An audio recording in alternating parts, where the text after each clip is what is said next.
My name is Zach Arnold. I'm a Hollywood film and television editor, a documentary director, father of two, an American Ninja Warrior in training, and the creator of Optimize Yourself. For over 10 years now, I have obsessively searched for every possible way to optimize my own creative and athletic performance, and now I'm here to shorten your learning curve. Whether you're a creative professional who edits, writes, or directs, you're an entrepreneur, or even if you're a weekend warrior, I strongly believe that you can be successful without sacrificing your health or your sanity in the process. You ready? Let's design the optimized version of you. Hello and welcome to the Optimize Yourself podcast. If you're a brand new optimizer, I welcome you and I sincerely hope that you enjoy today's conversation. If you are inspired to take action after listening today, why not tell a friend about this show and help spread the love? And if you're a longtime listener and Optimizer OG, welcome back. Whether you're brand new or you're a seasoned vet, if you have just 10 seconds today, it would mean the world to me if you clicked the subscribe button in your podcast app of choice. Because the more people that subscribe, the more that iTunes and the other platforms can recognize this show, and thus the more people that you and I can inspire to step outside their comfort zones to reach their greatest potential. As we've learned over the last several weeks, or is it months, or is it years?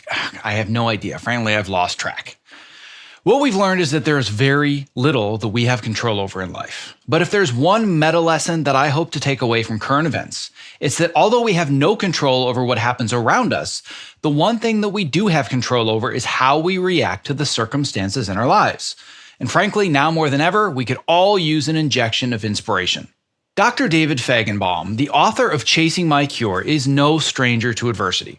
As a former Division I college quarterback, a state champion weightlifter, a holder of multiple degrees, such as a BS from Georgetown, an MSc from Oxford, an MD from the University of Pennsylvania, and on top of that, an MBA from the Wharton School of Business, you'd think that David simply has it all. Not to mention that he's also been featured in the New York Times, Good Morning America, CNN, The Today Show, amongst many others. But what you wouldn't know simply from reviewing David's accolades is that he was stricken with a deadly disorder known as Castleman disease during medical school that nearly killed him. Not once, not twice, but 5 separate times. And when you've spent that much time contemplating death, you probably spend an equal amount of time contemplating life. Well, in this episode, David and I talk about his harrowing experience being on death's door. But more importantly, we take an optimistic approach to understand how his circumstances can help us rewire our own perspective on what is truly important in life, and also how to tackle the problems that we can control while no longer wasting energy on things that we cannot control. Now, very quickly as a side note, I want to let you know that this interview was conducted shortly before the pandemic struck. It was in early March. So as you're listening, I want you to keep that in context when he and I briefly discuss the virus. All right, without further ado, after a brief break from our sponsor, my conversation with Dr. David Fajgenbaum. To access the show notes for this and all previous episodes, as well as to subscribe so you don't miss the next inspirational interview, please visit optimizeyourself.me/podcast. This episode is made possible for you by, you guessed it, Ergo-Driven, the creators of the TopoMat, my #1 recommended product if you are interested in moving more and not having sore feet at your height-adjustable or standing workstation. Almost every new person that I meet in this industry starts our conversation with, "Hey, I got a TopoMat because of you. It changed my life. Thank you." If you are not standing on one today, I cannot recommend it enough. It's super comfortable, it's an awesome conversation starter, and by the way, it's also scientifically proven to help you move more throughout your workday. To learn more and get your TopoMat, visit optimizeyourself.me/topo. That's TOPO. I'm here today with Dr. David Fajgenbaum, who is a physician scientist at the University of Pennsylvania. He's the co-founder of the Castleman Disease Collaborative Network, and he's the author of the book Chasing My Cure, A Doctor's Race to Turn Hope into Action. So David, it is awesome. I cannot tell you how awesome it is, having read your book, to have you on the other end of this microphone with me today. Zach, it's such an honor to be on with you as well. Thank you for having me. So one thing that you didn't add to your little brief intro that you provided is the word humble, because I'm going to just step out on a limb and I'm going to do an extended version of your bio because, my friend, you didn't do yourself justice. You have also been recognized on the Forbes 30 Under 30 list. You've had a cover story in the New York Times. You've been on Good Morning America, CNN, The Today Show. You have multiple high-level degrees, including degrees from Oxford, an MD from the University of Pennsylvania. You have an MBA from the Wharton School of Business. And by the way, if all of that wasn't impressive enough, you were also a former Division I college quarterback at Georgetown, a state champion weightlifter. God, I'm losing my breath. I have to catch my breath just to finish your bio. And you also founded a grief support network. So my first question is, how the hell do you even have time to talk to me today? Well, I'm thrilled we're chatting today. I think that the reason that I've been able to get some of those things under my belt is really just hyper focus, something that you and I can really bond around. It's, each of those things were, one task at a time. And just, focusing with everything I had to accomplish them. Yeah, hyperfocus is something that I can absolutely relate to. Many people just assume that it's a superpower, but what I have to explain to them, and it is very much also a kryptonite Yes. if you don't know how to manage it properly. And from what I've read in your book, and I'm sure as we'll learn today, it's probably a little bit of both for you as well. That's exactly right. And it's about, in my opinion, it's about figuring out how do you manage it? It's if managed, it can be, really, really helpful. But if not managed, then it can be actually debilitating. So what I want to do is I want to introduce people to your story first. There are so many themes and takeaways and threads that we can pull on this, and there are just a multitude of lessons that people can learn about life. But I want to just start with the story. And I guess the place that I want to start is asking a question that I doubt anybody has ever asked you on your show before. Maybe they have. But what's your deal with Santa Claus? What have you got against Santa Claus? So I've got nothing against Santa Claus per se, but an issue that I have is with what I call the Santa Claus theory of civilization. And I actually put this in the very introduction to my book because it's, in my opinion, so fundamental to many challenges we face in society. So the Santa Claus theory of civilization is that many of us, myself included, have this sense that for every problem, that there most surely must be a team of people working diligently to solve that problem. Kind of imagine Santa Claus and his elves working together diligently to deliver a solution for whatever your problem may be. And I think that Google kind of reinforces this misnomer because I feel like for every question you can ever think of, if you type it into Google, not only does Google know the answer, but Google will actually finish your question for you. And you're like, oh, wow, I guess this isn't a new question. And thankfully, someone else must be thinking about it. But what I found is that in medicine, particularly for rare diseases and actually all across medicine, there are many diseases where there's actually no one working on solving the problem and there are no answers whatsoever. So we can't just assume that if you Google it, there's an answer, because actually for many problems in healthcare, the problems are not Googleable. And unfortunately, there is not a team of people that are working together diligently to solve them. Yeah, and I think that what can even be scarier than Googling something and not getting an answer is the more likely approach, which is you Google something and get completely the wrong answer, and you're going down the wrong rabbit hole, much of which I know you've done yourself. And we can definitely get into a little bit later this idea of taking back the control of your own healthcare or just your own life in general, and like you said, not waiting for this team of elves to just ensure that the presents are going to show up every Christmas morning, right? But where I want to start is the transition that was happening in your life from where you were essentially bench pressing two human beings at once, about 375 pounds, if I remember. You were a state champion weightlifter. And in a relatively short period of time, you had gotten to the point with your health where you could have literally been killed either by a stethoscope bumping your head or you laughing too hard. So walk me through that transition, because this is a pretty unbelievable story. Sure. So I was a healthy third year medical student. I was training to become a cancer doctor in memory of my mom, who had passed away just a few years before. And over the course of just a few weeks, I started noticing I was getting more tired than usual. I noticed these lumps and bumps in my neck. I noticed fluid accumulating around my legs, and I knew something was abnormal. I didn't know what. I eventually went to the emergency department and they ran some blood tests and told me that my liver, my kidneys, and my bone marrow were shutting down, and they didn't know why. And so they hospitalized me right away and started running tests. and I got really sick really quickly. So I had a retinal hemorrhage that made me blind in my left eye. I gained 70 pounds of fluid. I was drifting in and out of consciousness, and I needed daily transfusions to keep me alive. And this is, as you said, kind of in such stark contrast to being totally healthy, just weeks before. In fact, I was actually so sick at that stage that my doctors encouraged my family to say their final goodbyes. And my family brought in a priest to administer my last rites to me. And I've really, it's hard to put it into words just how scary that was. But I've really felt and considered that moment when I had my last rites read to me to be the start of what I like to call overtime. So this time I didn't think I'd have, that I've been trying to make the most of. Thankfully, right around that time, I was diagnosed with idiopathic multicentric Castleman disease, this awful immune system disorder where basically your immune system attacks your vital organs. But thankfully, with the diagnosis, I was able to be started on chemotherapy, and the chemotherapy saved my life. But unfortunately, I would go on to have relapse after relapse after relapse. Well, I think it's funny that you put it as a relapse after relapse after relapse, because people think, oh, it's kind of like cancer where you're in remission, but then you get it again.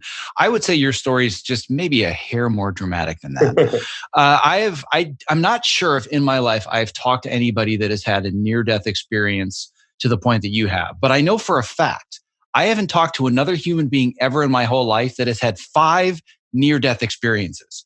So I think relapse is probably understating it a little bit. So I would love to hear just a little bit more about what this process looked like over the course of these few years when this is just kept back and pummeling you over and over and over. Sure. So you're exactly right. It was terrifying, and there was just so much uncertainty. So I finally got the diagnosis. I got chemotherapy. It saved my life.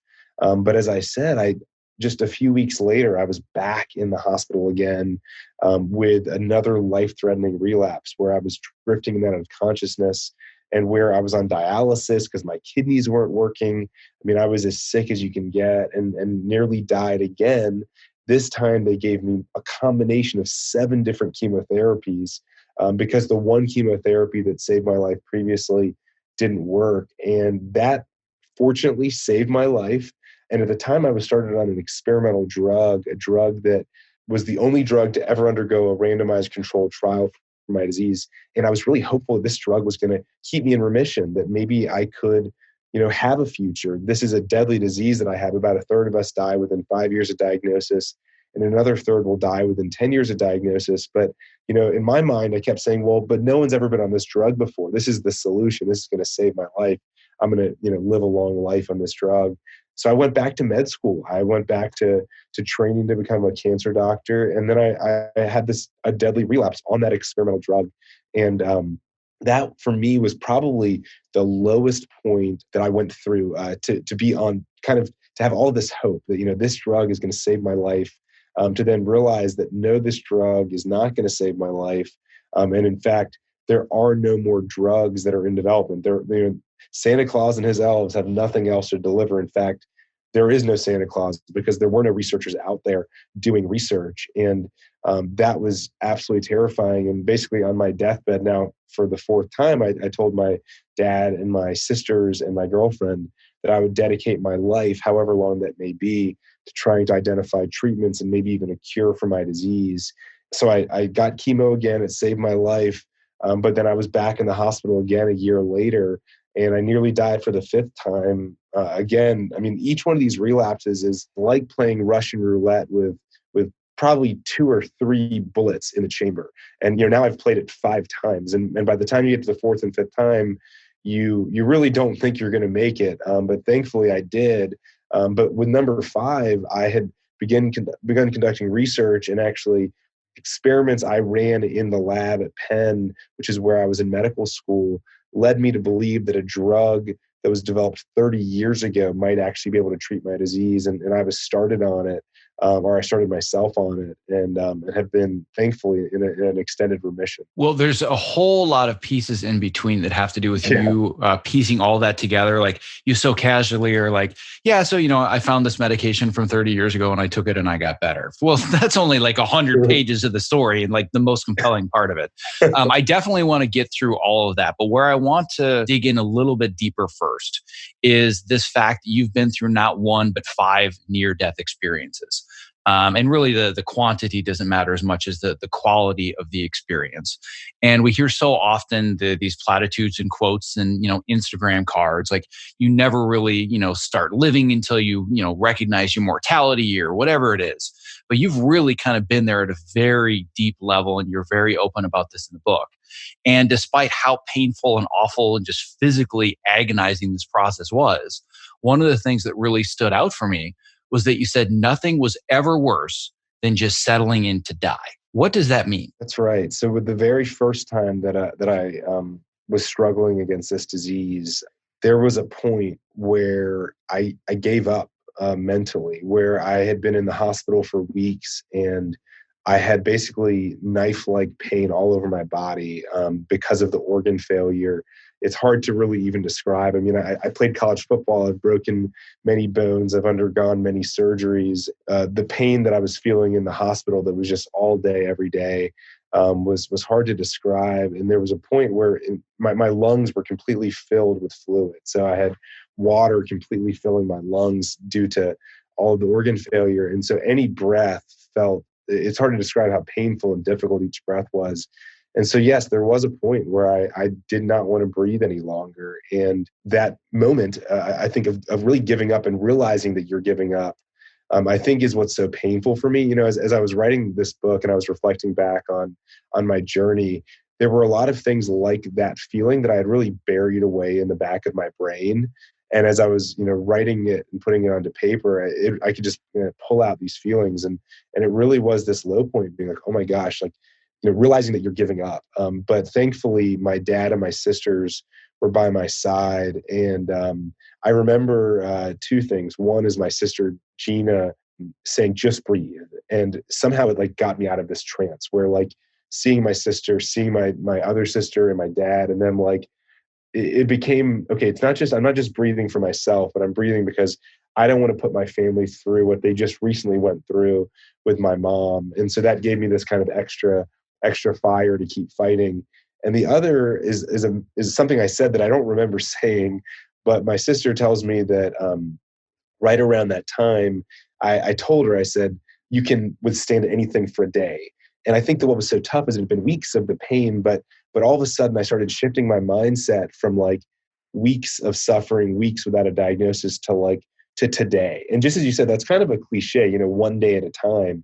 But for me, really focusing on like, I'm going to suffer for today. And then tomorrow I'm going to suffer for one more day and then one more day.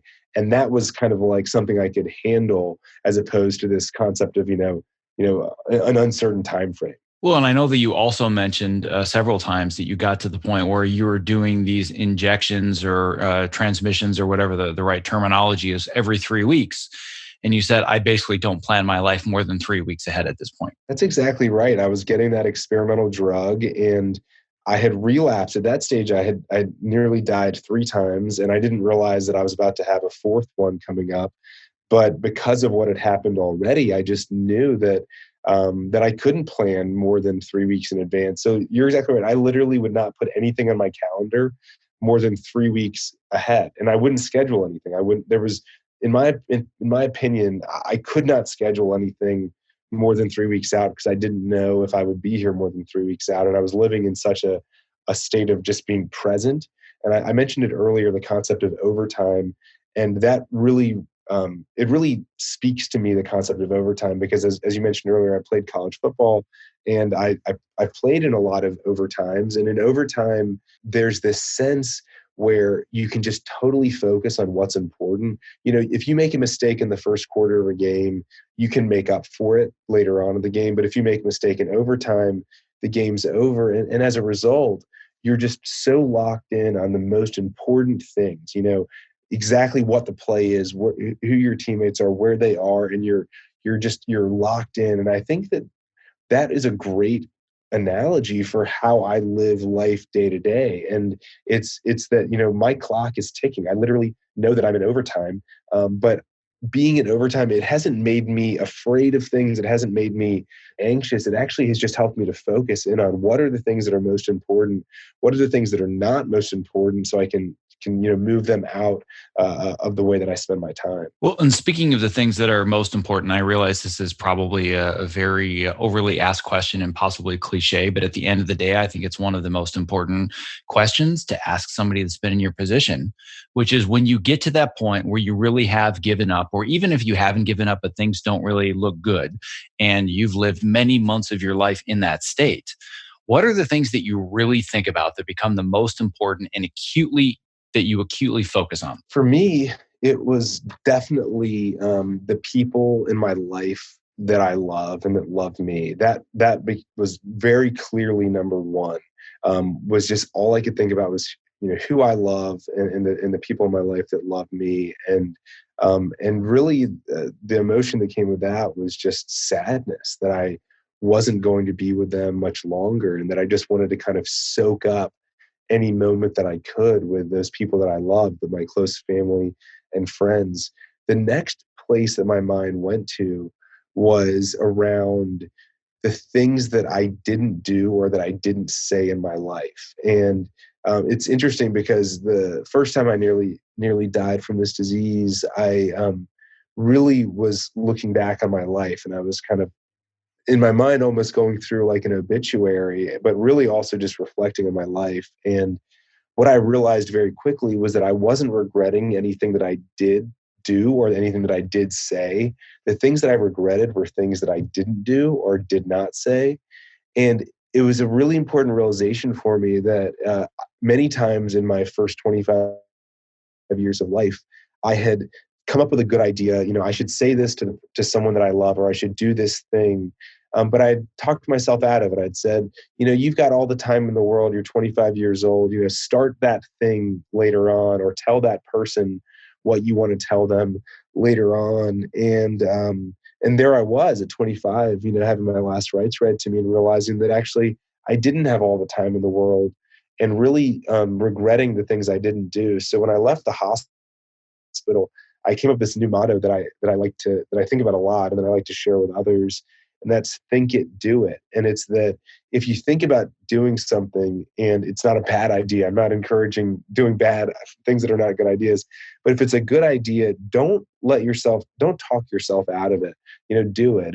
Whether it's telling someone that you care about how you feel about them, or it's starting something from scratch that you had dreamed of doing, but you'd kind of always said, oh, I can do that later. I think that it really helped me to realize that those were the things that I really regretted. And I think that it's such an important theme, and I'm sure people have heard it before, and it's in books and on TV and whatnot. But really, the greatest regret that just about anybody has on their deathbed, and there's plenty of research to back this up, is it's always the things you didn't do. It's never the things you did do. It's not all the stupid things that you messed up or the things that you failed at. It's the things that you were too afraid to fail at. That's exactly right. Right. And I think that when you were going through this mindset of, well, I was at this point where I was talking myself out of doing these things. It's not so much you talking yourself out of it. It's fear that's talking yourself out of it. And it seems like going through this process for you kind of eliminated that fear. How does that work? Yeah, I think you're exactly right. The fear was eliminated because I think I just objectively recognized that my time was running out, and that that there was kind of no room for missteps. And then it was that I almost felt like confidence in my decisions because I could say, I'm going to do this because it's what I want to do. And I don't have much time left. So I'm not going to second guess it. And I think it was kind of almost more like, following my heart a little bit. And again, I keep, saying homework quotes, but I really was that I felt like liberated to follow my heart, as opposed to feeling like I needed to kind of do the things that I'm supposed to do because that's the stage I'm at in life, or that's the stage I'm at in my career or my training. So having been through this process and also having worked with a lot of other patients that have gone through this and being in the medical community in general, I'm guessing you see a fair amount of people that go through these same phases. But the last thing I want is for somebody to think, well, I have all these fears, all these inhibitions, all these things that I want to do, but I'm too scared of. I guess I'm going to need a near-death experience to be able to really accomplish anything. Obviously, we don't want that for people. So do you have suggestions for somebody that's saying, I have this fear of just talking to people and I'm very introverted, or, an example in my world is that I decided a couple of years ago, I'm going to be an American Ninja Warrior. Like, that's crazy, but it's, and that's a world you probably know a little bit about just because, the mutual person that connected us is it very much ingrained in that world. And I can so identify with for years was, oh, that would be so cool. I would love to do that someday. Yep. Right. Yep. And then one day I was like, no, I'm going to do it now. And I've had that overtime experience where in that sport, it's all or nothing. You slip and you're done. And you get up to the starting line and it's just like, oh my God, this is it. I've never once in my life experienced more hyper-focus than that. So, it's certainly not in the life and death situation that you were in, but I've felt that viscerally, that adrenaline rush where you're 100% present, but without going to extreme levels of life or death or, athletic competition. How can we help people overcome some of these fears and inhibitions? It's a great question. For me, I think that, sharing those experiences, you sharing your experience, me sharing my experience, and kind of the revelations that I had being in that position, the revelations that you had being in that position, I think is really, really important. I mean, frankly, I wish that I could, listen to your podcast and get these lessons that I've learned from my deathbed without having to go through, all that I went through. I wish that I could kind of have gotten the cliff notes without having to go through all of the pain and the challenges that my whole family went through. And that's really one of the main reasons why I wrote Chasing My Cure, is because I just felt like, oh my gosh, if I'm going to survive this, I have this I owe it to life itself to say, guys, these are the things that I picked up, because I don't want you to wait until it's too late to learn them. And so I do hope, listening to your podcast, hearing about your experiences, hearing about my experiences can help others to put themselves in that position and say, okay, I don't want to wait until I've gone through these sort of things to start taking these action steps that could really make a big difference in our lives. Well, I want to go now back deep into the details of the story. And this was that I had alluded to earlier, where you said, yeah, so I found this experimental drug and it had been used 30 years prior for something else. And I took it and now I'm fine. Big part of the story. And without going into any of the, the really deep details as far as like all the different, the various medical terminology, I want to talk through this process of how you strategized and found your way to this cure, because there are so many takeaways for people that, again, going back to this idea of the Santa Claus theory of civilization, and without going into current events right now, I mean, we're talking about this on a global scale. We just assume that somebody else somewhere, there must be figuring this out for me. And at one point, you even said that there really weren't any researchers and there weren't people figuring this out. And one of my favorite lines in the book is when you said, it was basically like Santa Claus himself was telling me there was nothing else that could be done. Yeah, and that Santa Claus is my physician, Dr. Van Rhee, who's really the world's expert. And so there he was telling me that there were no more solutions, and that there was no one else doing work that could help to find something that could maybe help me. So if I had to boil down my approach and how I thought about fighting back to a few kind of key aspects, I think the first is that I recognized that working on my own, there was no way that I could make the progress that I wanted to make by myself. I fully recognized up front that I would need to build an amazing team of people. And so the first step was to bring together as many people as I could, whether they were patients, physicians, researchers, anyone who had any interest in Castleman disease, connect them online, first through a discussion board, then through in-person meetings. But I wanted to build a community. I also, once I built that community and connected them, I wanted to get ideas for what research questions we should ask. What are the kinds of studies we should do? With the idea being that I wanted to even if those people weren't doing Castleman's research, maybe they could give us ideas for Castleman's research. So it's build a community, crowdsource that community for ideas. And in the midst of this effort of building the community and crowdsourcing is when I got really sick for the fifth time and knew that I wouldn't make it to my fiance and I's wedding date. I'd so hoped that I could make it to our wedding date. And I knew that if I wanted to, that I would need to identify a drug that could keep me in remission. And so I had this amazing community that I was building, and I had my own samples that I'd been collecting on myself. And I performed a series of experiments. And from those experiments, I identified this particular signal in the data that basically told me that this one communication line in the immune system was turned into overdrive. And I went through this giant database of drugs to understand, of all the drugs already available in the world, is there a drug out there that can actually inhibit this particular communication line that I found to be elevated in my samples?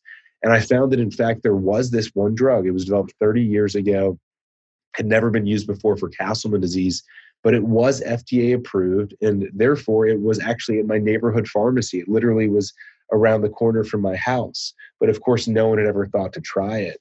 And so recognizing that I had this amazing community of Castleman disease physicians and researchers, and also recognizing that now I had the data that was pointing me toward maybe trying this drug, and really knowing that there were no other options, I decided to start trying this drug, sirolimus, the first time ever a patient with my disease to receive it.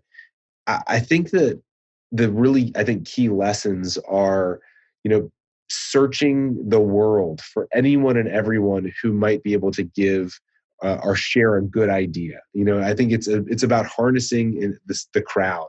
I think that's a really important lesson from that. I think that it's about digging and kind of not stopping until you have answers. So just, working relentlessly. And then I think it's about asking a third question, which is really important. And that's, is there a solution that's maybe hiding in plain sight? This drug had always been around, but no one had ever thought to try it. And if I wanted to develop a drug based on my research, I would have needed to spend hundreds of millions of dollars, and it would have taken 10 years, and I most certainly would never have survived that long. And I never would have raised that kind of money. But knowing that there was a drug out there, I realized that there was a shortcut to finding a treatment for me. And I think these are really important lessons that can be applied to any sort of solution, whether it's life or death. Yeah, and I think that one of the details that I think is so important for the listener to understand right now. My assumption is anybody listening is thinking, "Oh yeah, I've never heard of Castleman's disease." So either you're the first to ever get it, or it's 1 in a million. And of course, that's why there wasn't any research being done. But when you really get into the details, it's a lot more terrifying. When you gave the statistics about the fact, and I'll let you go into this deeper, but basically the number of people that are afflicted by this disease every year is the same as one of the most well-known ailments on the planet that gets millions upon millions of dollars of research. Go into that a little bit deeper and explain how exactly that happens. Sure. So there are 7,000 rare diseases that affect 30 million Americans. So 1 in 10. So each rare disease, by definition, is rare. But when you combine them all together, because there are so many, actually 1 in 10 Americans have a rare disease.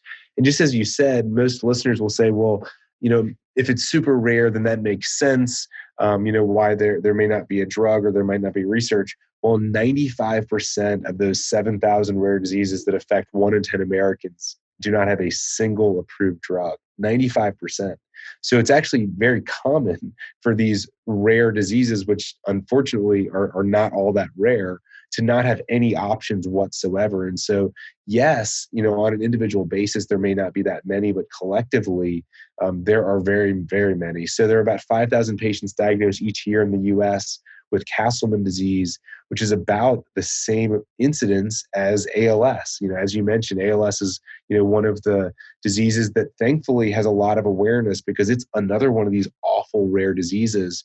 But there's obviously a big difference in public awareness of a disease like ALS versus many of the other 7,000 rare diseases. And so I'm really trying hard to raise awareness about rare diseases generally through sharing my story, but also about this concept of drug repurposing specifically, because there are 1,500 drugs that are already approved by the FDA for over 2,000 conditions, but there are also 7,000 conditions that don't have any drugs. And so what I'm really interested in is trying to understand, how many of those existing drugs might actually be effective treatments for all these diseases like mine where there aren't any options. Well, and I think that thinking about all the various diseases, whether they have cures or whether they have medications or treatments or they don't, talking about your situation specifically, the only thing that I could imagine, and I can't imagine being your position because I haven't been there, but I can imagine the only thing more terrifying to me than somebody saying there's nothing that can be done is somebody saying, there's an answer out there somewhere. We just don't know what it is, because then my brain would go into overdrive saying, oh my God, the answer exists. I just have to find it. I would lose my mind. I can see myself doing exactly what I've seen pictures of you doing, which is window after window and whiteboard after whiteboard of mind maps and arrows. And like, I would lose my mind. But if somebody just said, we're sorry, it is what it is, you can accept it. But you absolutely refused to accept it. That's such an interesting comment and such an interesting point. I actually had not even thought about that point because, when you have one of these awful diseases, and if, one option may be that we have a drug for you, and that's obviously the best option, right? 5% of rare diseases, there is a drug out there. Another option is we don't have the drug. We don't have a drug for you that we know of, but maybe it's out there somewhere. And then a third option would be we don't have a drug for you, and there's definitely nothing out there. And thinking between option 2 and 3, I guess I'd never thought about that. No one could have told me with any sort of confidence whether there was a drug or not. I mean, I guess an analogy would be to think about like you receive this like treasure map and it says that there's, gold hidden somewhere, and they tell you, well, there might be gold, at the end of this treasure map, or there might not be, we're not certain. That's kind of where we were, which is like, you've got this awful disease and maybe there's a solution at the end of this trail, but there also might not be a solution there. And, what do? Do you run after it? Do you, follow the treasure map to try to get to this treasure? Or do you say, there's probably nothing there. So I'm not going to run after it. And I've never thought about how it actually, knowing that there might be something at the end of this road could actually almost be like, even more challenging to deal with, mentally than if someone just said, look, there's just no way there's anything out there. Well, I think that the other wrinkle to add to this analogy, and I love the analogy, is they say to you, we've got this treasure map. There might be gold at the end of it. There might not be, but here's the wrinkle. You might not survive to find out. Yes, and you will most likely not. Yeah, survive. Most likely you're never going to figure it out in time to know. So you're going to go on this chase and you're going to get at best halfway there. And, and actually there's even another wrinkle, and that's that you might get to the end and you'll find something, but it's not going to work. It's going to be fool's gold, basically. You're going to get something. This is the worst game ever. And it's exactly the game that I've been living and that I chased after. And you're right. And it's you might get something. You might say from your data, I think this drug's going to work. And when I found found this signal in my data, if you had asked me what percentage likelihood, I would have said I think probably this is going to maybe a 10 to 15% chance that this is going to work. But of course, I had no other options, and there was no time to do it further testing. And so I just had to go right to testing it on myself. So how long has it actually been since you've had a relapse? When was the last time that you experienced this? So yesterday marked 6 years and 2 months since the last day that I was in the hospital and since starting this treatment. So just for perspective, in the first 3.5 years, I nearly died 5 times. Now it's been over 6 years that I've been in a complete remission on this drug. And I try not to ever, the reason I went to yesterday and not to the future is that I try to never round up because I don't know if I'm going to make it to the end of this month. I don't know if I'm going to make it to the end of this year surviving and also on this drug. But I also don't like to round down either because we worked really hard for every aspect of this remission. And earlier I mentioned this amazing group of people that have worked with me, and I should call them out by name. It's a foundation called the Castleman Disease Collaborative Network that I started back in 2012. And there are just so many amazing volunteers, donors, friends, family, patients, loved ones, researchers, physicians that have all been part of this fight. And I titled my book Chasing My Cure, but I really think that I made a big mistake by titling it that. It really should have been Chasing Our Cures, because it really has been this collective effort chasing after treatments. And again, not just for me, treatments for other patients with my disease. And equally as importantly, trying to share this model for saying, let's understand what's going on, and then let's look for existing drugs that might be able to treat this tomorrow instead of 10 years from now. I really want to share this to many, many more diseases. Well, and I think that it's so important to even bring that into a broader context beyond like you're a doctor and you're trying to figure out, first your own cure, and now you've dedicated your life to helping to find, or I mean, you've gotten to the point where it sounds like, at least from your book, you're already saving a lot of lives of people with Castleman's disease. And yes, you haven't found the magic bullet per se, but you've made a pretty significant dent, probably more than just about anybody else, right? We've made a huge dent, absolutely. And it's interesting. When we first started out, I think I would have been like, any patient we help, that's going to be, amazing. I mean, we're going to measure our success based on the number of people that we help. But now that I'm in it, I almost find myself measuring our success or lack thereof by the patients we're not able to help. So because we're able to help a lot of people with Castleman disease, we're now in a position where it's those patients that we can't help. Here I've got in my office on my wall a picture of a number of patients who, despite all of our best treatments, despite the drug that I'm on that's saving my life, we weren't able to save their lives. And so it's those patients, it's the patients that we weren't able to save that really motivates me and my team. We've got a lab that is constantly running experiments, constantly running studies, running trials when we're able to try to find more solutions for more patients with this disease. And as I said, for more patients with many other diseases, let's figure out, of all these drugs that are already out there, what solutions and cures may already just be, hiding in plain sight. And it's the people that we can't help that we think about a lot, and that, that are up on our wall. It's not necessarily the ones that we do help. It's the ones that we don't help, because there are, unfortunately, many more patients that are going to keep coming down this pipeline if we don't figure it out. Well, the reason that I wanted to go even more broad beyond just the disease and, talking about the fact that you've now, maybe not like we talked about, cured it, but you're down this road, is I want to pivot a little bit. And I want to go to this idea of ability versus experience, because I know that you hit a wall multiple times where you're ingrained in this community, in the politics of medicine. And again, going back to the Santa Claus theory, once again, the assumption is, well, all doctors exist for the greater good, and they're all working together in these workshops, and they're all talking to each other, and they're communicating in their different sciences, and they have all the information aggregated in one place. So clearly, if they don't have the answer, it must not exist. So we have this idea in our society that if they have the white coat, that's as close as we're going to get to our answers. And I think that it's eliminated our own ability to take over our own medical care to a certain extent. Does that mean that if you have a life-threatening disease, or you get hit by a bus, or you break your arm, that the Western medical system isn't amazing? Absolutely, it's amazing. But I think one area where it falls short, and I don't want to get too political, but I know that you speak a little bit to this in your book, is this idea that we just put so much faith in them that we don't prioritize our own wellness. Yes. And we just let this entire industry make sure to take care of our sickness.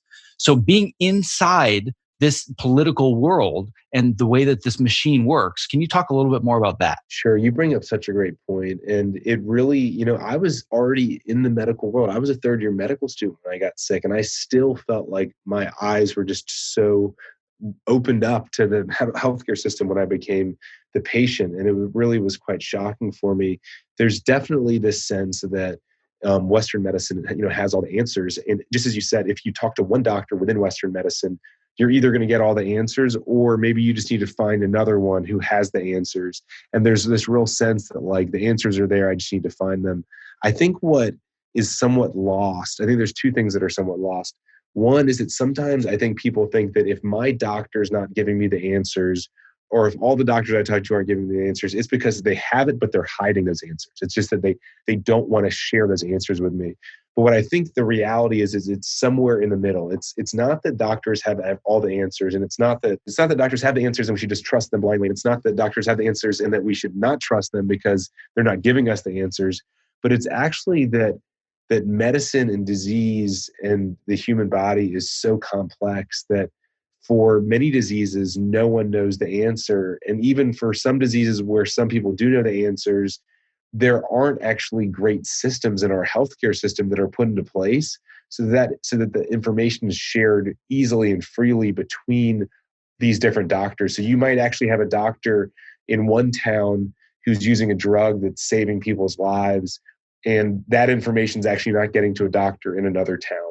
And so, and it's not because of anyone's fault. It's because the system could really be improved. And in medicine, we talk a lot about a learning healthcare system, meaning that a system that learns from what works, learns from what doesn't work, and isn't totally reliant on doctors, having to read journal articles and stay up to date. I mean, there are millions of publications every year, so it's impossible for anyone human to stay on top of all of that. And so I think that we as people in our society, we need to appreciate, just as you said, that there's an amazing healthcare system for sure, but we need to also recognize that these are people within the healthcare system that make mistakes, that cannot be expected to know everything. And even worse, these are diseases that even the world's expert doesn't know everything there is to know about them. And so I think if anything, that should empower us as people to say, I'm going to ask questions and I'm going to keep pushing for answers. And I'm going to recognize that for some diseases, there aren't going to be answers for me. But for the diseases where there aren't answers, it's not the healthcare system versus me. I'm going to figure out ways that I can help the healthcare system. Maybe I'll arrange a meeting of Castleman's doctors, or maybe I'll raise some money for my rare disease research. And it's kind of realizing that there's work to be done. Well, I think that one of the most important things that you brought up in all of that is this idea of asking questions. When I look at my own healthcare journey over the last 15 to 20 years, it's been a very bumpy one. We talked about the hyperfocus a little bit, and I had been diagnosed with adult onset ADD and ADHD in my mid-20s. And at the time, I was just like, you got to be kidding me. Like, I was the valedictorian of my high school class and like top whatever 3, 4, 5% at the University of Michigan. I got all my assignments done. I'm like, there's no way I'm ADD. But at the same time, I couldn't do my laundry and prioritize dishes and take out the trash without just like being in a puddle of tears saying, it's too much, I can't do it. Right. But of course, I thought there wasn't an issue. But the hyper focus is what got me through so much of my life. And I had all these other things that were kind of like they were underneath the surface. And in hindsight, it was like, well, duh. But I hadn't seen so many of them as I was growing up. But what I learned specifically from my health practitioner, I have a functional medical doctor. Mm-hmm. What I learned is that I really have to feel empowered to take over my own medical care to the extent that I learn what are the questions that need to be asked. So I have no formal medical training whatsoever other than I'm good at using Google and PubMed or whatever. But I'm not diagnosing myself. I'm figuring out what are the questions that I need to bring to the professionals so they can give me better answers. And when I was reading your book and you were saying, so I just went on Google, I was like, oh my God, there's a doctor going on Google too. It's like, oh my God, we're doomed, right? But it really is all about how do I just ask the right questions? So what are some of these larger questions that even if somebody has no medical training can help them to become more empowered to take care of themselves? Really, really good questions. And I laughed earlier while you were sharing, an anecdote about your experience, just because I can totally relate. I can picture myself in your exact shoes, and I've been in your shoes. And so I really can relate to that. I think that it's really important when you are, experiencing health challenges to start to if a lot of times doctors, I think, feel two things. They feel that they should assure the patient that everything is going to be okay. And I think sometimes they feel like they should have the answers for everything. And what I would encourage someone who's going to see a doctor to do is to almost give the physician permission to not feel like they need to reassure me, because I don't want my doctor to reassure me. I want my doctor to tell me what's going on. If it's not good, I want them to tell me it's not good. And if it is good, I want them to tell me it's good. But I don't want them to feel like they need to, make me feel better about the symptoms that I'm going through. And I tell my physicians this, I don't want them to think that I expect that they know all the answers and they have the answers. I actually like it if they tell me, I don't know. And then we can try to go on a journey together to see what the answer is. And so it's almost giving physicians permission to not feel like they have to tell me everything's going to be all right, and that they don't have to have all the answers for me. And when I do that, it's not always easy and it doesn't always result in that happening. But I think it helps the physician to realize that, like me as the patient, I'm not expecting them to be infallible. And I think that that's important for all of us. And it took me being a medical student and seeing all of my classmates and being like, wait a minute, this guy's going to be a doctor? Wait a minute, I thought doctors had to know everything and had to have all the answers. But I'm like, okay, if I can be a doctor, then anyone can be a doctor is kind of how I felt. And so I think that, asking questions, recognizing that you don't always, you don't want your physician just reassure you because that might be what you want. But you want truth above everything. And I think just always asking, is there another explanation for this? Is there maybe another physician who might have a different perspective?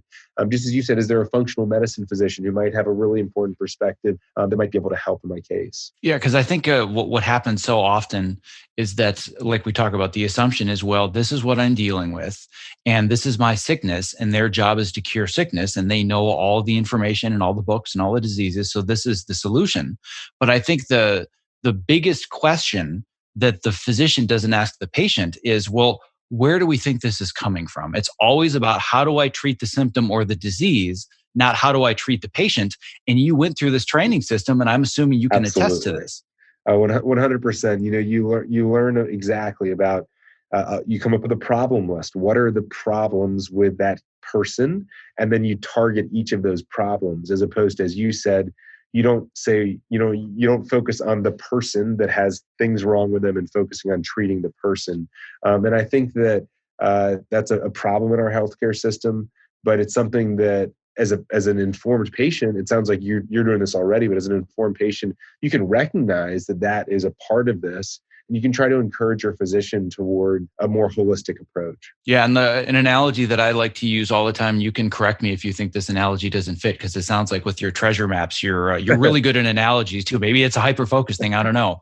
When I talk about this, sometimes people get, well, I don't know what you mean by treating the symptom and not the person or the origin. So the analogy I use is, you were to go to the doctor and you were to say, I have water all over my floor. Oh, okay, well, that's interesting. Well, let's look into the root of the problem. You've got water everywhere. Oh, you know what I think it is? You've got a leaky ceiling. So it looks like your roof is leaking. So the solution is, I'm going to get you a pot, and I'm going to make sure that we catch all that water. Problem solved. You don't have a wet floor anymore. That's right. And any idiot would be like, moron, fix the hole in the roof, right?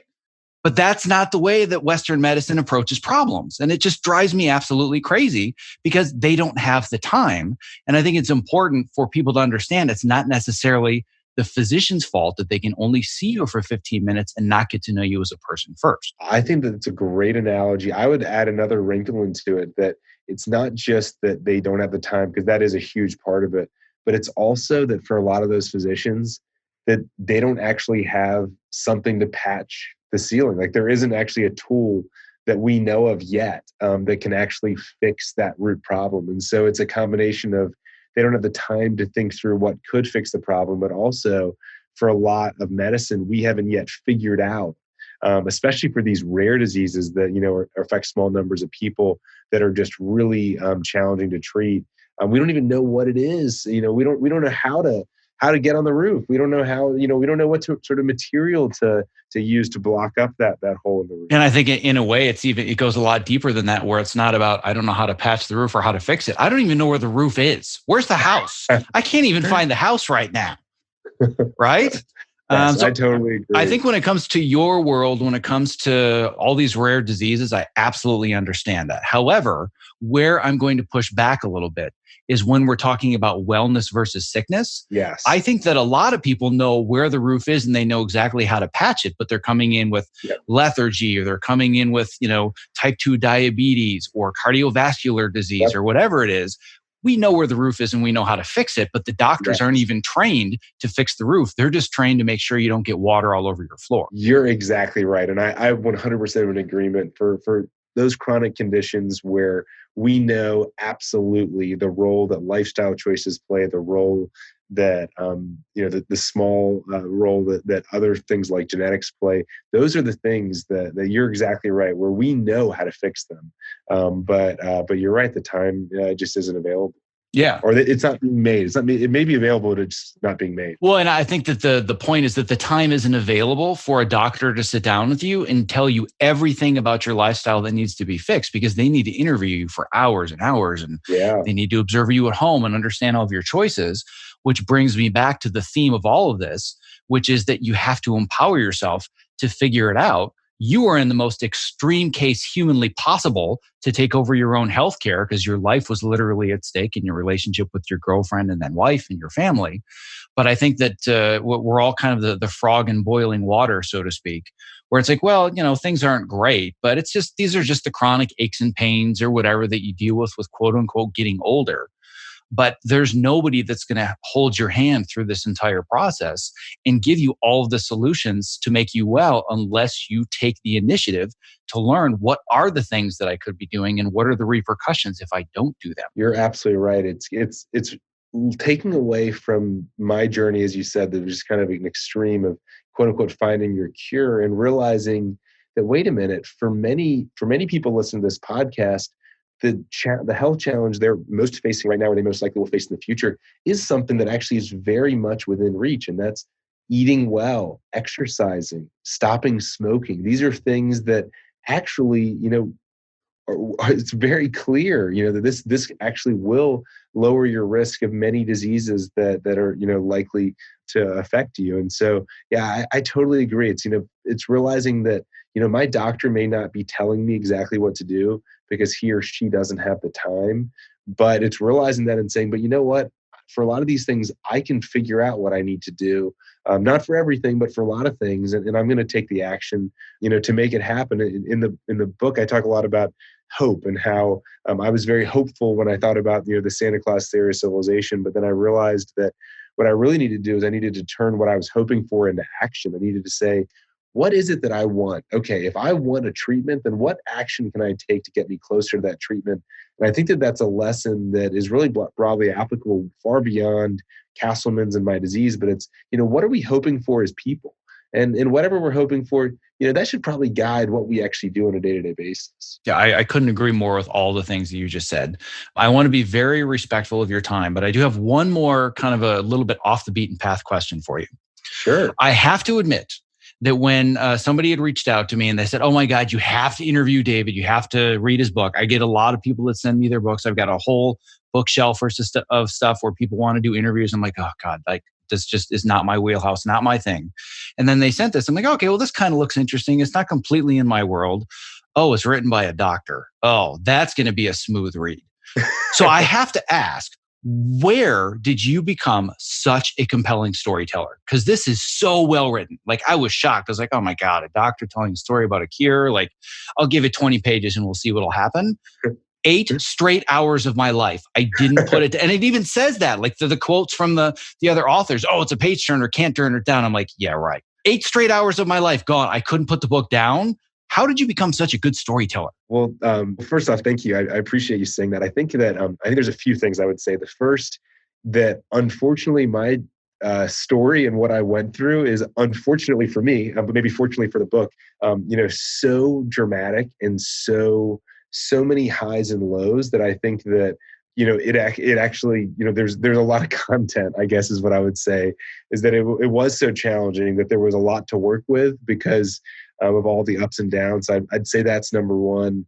I'd say number two is that I spend my life trying to cure Castleman disease and rare diseases. And as a result of that, I spend a lot of my time sharing stories about myself and about patients and about the research process with people to try to explain to them why this is important, why research in rare diseases and deadly diseases is important. And as you know, and as your listeners, who many of them are storytellers themselves, you can present all the facts and all the data you want about a problem. But if you really want someone to care about it, you need to share a story and you need to tell that story well. And so I think that it typically had been, me orally telling my story and not writing it, but I've really been doing storytelling for years now to share about rare diseases and about the importance of treatments. And I think that probably helped me when it came time to write the book. And then I think maybe the third thing I should say is because of the way that I hyper-focus, I spent so many hours working on the book. Every Saturday and Sunday for a whole year, I would spend between 8 and 12 hours each Saturday and each Sunday of completely uninterrupted time, completely focused on this book. And my amazing wife, so I made it to our wedding day. I shared earlier we were engaged. My amazing wife was so supportive to me as I worked so intensely for that year. But she wanted me to work that intensely because our daughter was born 2 weeks after I completed the book. And we knew that I needed to complete the book before my sweet daughter Amelia would be here. And I was able to get it done just in time. So I had some real time pressure to help to get it done. Got it. So you basically went through the labor process and delivery twice in 2 weeks. I think that's a good way to put it. And I think I know which one was more painful for you. Yeah. Well, one was more painful for me. One was more painful for my wife. Exactly. Yes. Well, there are so many other rabbit holes I would love to dive down and chat about, and I could talk about this stuff for hours, but I want to be very respectful of your time because literally your time is saving other people's lives. So I cannot tell you how much that means so much. I appreciate the fact that you took an hour to talk to me and my audience because I know the difference you're making in the world, and a lot can be done with 60 minutes with what you're doing. So doing it and chatting with me and my audience means the world to me. So thank you so much. Zach, it means the world to me that you're helping to spread our message of hope with the world, and also just helping to raise awareness about the challenges that we're facing and fighting every day. So thank you for everything that you do, and thanks for helping to elevate stories like this. Thank you for listening to this episode of the Optimize Yourself podcast. To access the show notes for this and all previous episodes, as well as to subscribe so you don't miss future interviews just like this one, please visit optimizeyourself.me/podcast. Thank you for listening. Be safe, stay healthy, and be well. This episode was made possible for you by, you guessed it, ErgoDriven, the creators of the TopoMat, my #1 recommended product if you are interested in moving more and not having sore feet at your height adjustable or standing workstation. Almost every new person that I meet in this industry starts our conversation with, "Hey, I got a TopoMat because of you. It's changed my life. Thank you."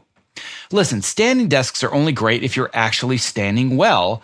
Otherwise, you are just fighting fatigue and chronic pain. Not like any other anti-fatigue mat, the Topo is scientifically proven to help you move more throughout your day, which helps reduce discomfort and also increases your focus and your productivity. I'm literally standing on one as I read this, and I don't go to a single job without it. And if you're smaller and concerned the Topo mat might be too big, or you simply don't have the floor space, well, there's a Topo Mini for that. To learn more, visit optimizeyourself.me/topo. That's TOPO.